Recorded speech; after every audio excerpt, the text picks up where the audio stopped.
Gun culture, open gun culture ఎక్కువ అయిపోవడం వల్ల యూఎస్ఏలో చాలా మంది తెలుగు స్టూడెంట్స్ లేదంటే ఇండియన్ స్టూడెంట్స్ చనిపోతున్నారు. ఈ మధ్య కాలంలో చాలా మంది షూటింగ్కి గురై లేదంటే గన్ షాట్స్కి గురై చనిపోతున్న వాళ్ళు ఉన్నారు. సో ఎందుకు జరుగుతుంది ఇలా జరగకుండా ఉండాలంటే ఏం చేయాలి స్టూడెంట్స్? ఇప్పుడు ఇలా జరగకుండా ఉండాలంటే గతంలో కూడా మన భారతదేశం, మన విదేశాంగ శాఖ వారు, మన విదేశాంగ మంత్రి వారు అక్కడ విదేశాంగ వాళ్ళతోటి మాట్లాడుకొని ఒక సిస్టమేటిక్గా, అంటే ఇట్లా మా ఇండియన్స్ ఇట్లా చావటం చాలా బాధాకరం అని చెప్పి అన్న మాటలు కొన్ని కూడా ఉన్నాయి. ఇది చాలా దురదృష్టవశాత్తు. ఎందుకంటే అది ఎప్పుడు ఏం జరుగుతుందో కూడా తెలియదు. అప్పుడు ఆ సడన్గా వాళ్ళకు ఏంటంటే వాళ్ళొక సైకాలజికల్గా మనం చెప్తుంటాం కానీ మనం చెప్పాలి తెలియదు. వాళ్ళకు కొంచెం ఇవి చేసేవాళ్ళు కూడా ఎవరంటే అంతా ఈ డ్రగ్స్ ఎడిక్ట్ ఉన్న వాళ్ళు చేస్తారు. ఇది అవును, జనరల్గా ఇది ఎవరు చేయరు. వాడు ఏదో చిన్న దొంగతనానికి వస్తాడు, లేకపోతే ఇందుకు వస్తాడు, చేస్తూ ప్రాబ్లం లేదు, కానీ చంపేళ్తున్నాడు. ఇది చాలా బాధాకరమైన విషయం. ఎందుకంటే పిల్లలకు తల్లిదండ్రులు కష్టపడి అంత దూరం పంపించారు, అది హృదయ విదారకరమైన బాధలు ఉంటాయి ఎవరికన్నా. అలాంటి జరగకూడదు. దీని మీద కూడా మన దేశం కానీ యూఎస్ఏ కానీ కలిసి ఏదైనా ఒక సిస్టమేటిక్ ఒక కండిషన్ దేనికన్నా వస్తే బాగుంటుందని. స్టూడెంట్ సేఫ్టీ అనేది స్టూడెంట్ సేఫ్టీ వెరీ ఇంపార్టెంట్. ఎవరైనా కదండి, ఇప్పుడు స్టూడెంట్ సేఫ్టీ ఇంపార్టెంట్. మనం ఏ దేశం పోయినా కూడా వాళ్ళు కూడా చూస్తారు మనకు ఏ టు జెడ్. మన డాటా వాళ్ళు ఆడతారు, వాళ్ళ డాటా మనం తీసుకుంటాం. స్టూడెంట్ సెక్యూరిటీ ఏ దేశమైనా ప్రియారిటీ ఇవ్వాల్సిందే. అది 100% ఇవ్వబోతుంది కూడా, ప్రతి దేశం కూడా ఇస్తుంది. కానీ ఇది చాలా దురదృష్టం. అమెరికాలో గన్ కల్చర్ అనేది ఇది ఎప్పటి నుంచో ఉంది, ఇప్పటి నుంచి కాదు. కానీ అది ఎంత తగ్గంతవరకు తగ్గితే అంత. కానీ మన పిల్లలు కూడా సేఫ్ సైడ్ ఉండాలి. అదే మన పిల్లలు కూడా ఏం చేస్తారంటే సేఫ్, ఏదో ఒక జరగరాని పొరపాటు జరిగితే దానికి చాలా మంది కూడా సెట్ బ్యాక్ అవుతున్నారు. అవును, అలా కాకుండా ఫ్యూచర్లో కూడా ఇప్పుడు అమెరికాలో ఉన్న పరిస్థితులను బట్టి ఫ్యూచర్లో మంచి ఉదాహరణ మనం భావించాలి.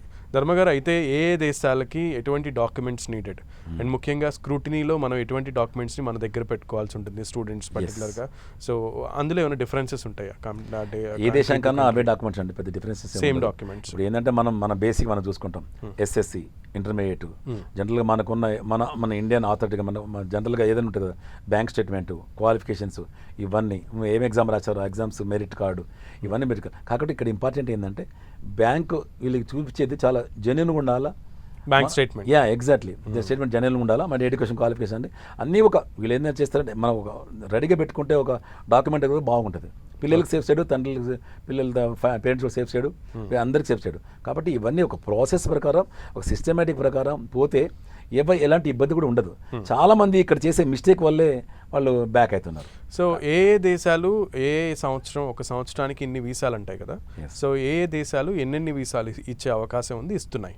అది ఇప్పుడు జనరల్గా మనం చూసినట్టయితే ఈ వీసాల ప్రాసెస్ అనేది ఎప్పుడు కూడా మనం జాబ్ క్యాలెండర్, మన స్టడీ క్యాలెండర్ చూసుకున్నట్టయితే జూన్, జూలై, ఏ స్టేట్స్ అయినా సరే, ఏ కంట్రీ అయినా సరే, అలాగే డిసెంబర్, జనవరి చేస్తారు. వీళ్ళు ఈ టైంలో వీసాలు ప్రాసెస్ చేస్తారు. వాళ్ళు జనరల్గా అది మ్యాక్సిమం బై మెరిట్లోనే. ఇప్పుడు వీళ్ళు ఎప్పుడైతే ఎగ్జామ్ రాసి క్వాలిఫై అవుతారో వీళ్ళు అక్కడ ఏ దేశం ఉందో ఆ దేశంగా అప్లై చేసుకోవాలి. అప్లై చేస్తే ఆటోమేటిక్గా నీకు వీసా వస్తుంది. ఓకే, ఈ వీసా ప్రాసెస్ మొత్తం మనం చెప్పిన దాన్ని బట్టి జూన్, జూలై ప్లస్ డిసెంబర్, జనవరిలోనే జరుగుతుంది. సో పర్ ఇయర్ అంటే మనకు వాళ్ళ దేశంలో ఉన్న కోటం బట్టి ఏ కంట్రీకి ఎంత ఇవ్వాలనేది దాని ప్రకారం ఉంటుంది. సో అది పెరగవచ్చు, తగ్గొచ్చు, దానికి ఇబ్బంది ఏమి ఉండదు. యూనివర్సిటీలో మనకు అడ్మిషన్ ఉంటుందండి. మన జనరల్ చూసుకుందాం, మన యూనివర్సిటీలో ఒక బ్రాంచ్కి ఒక 120 అడ్మిషన్స్ ఉంటాయి. ఈ 120 అడ్మిషన్లో ఎంత కేటాయిస్తారు జెన్యూన్గా దాన్ని బట్టి ఉంటుంది. మళ్ళీ వేరే ఫారెన్ కల్చర్ కూడా 1000 అడ్మిషన్ ఉంటాయి. మనకి ఎంత కేటాయిస్తే దాని బై మెరిట్ కేటాయిస్తారు వాళ్ళు.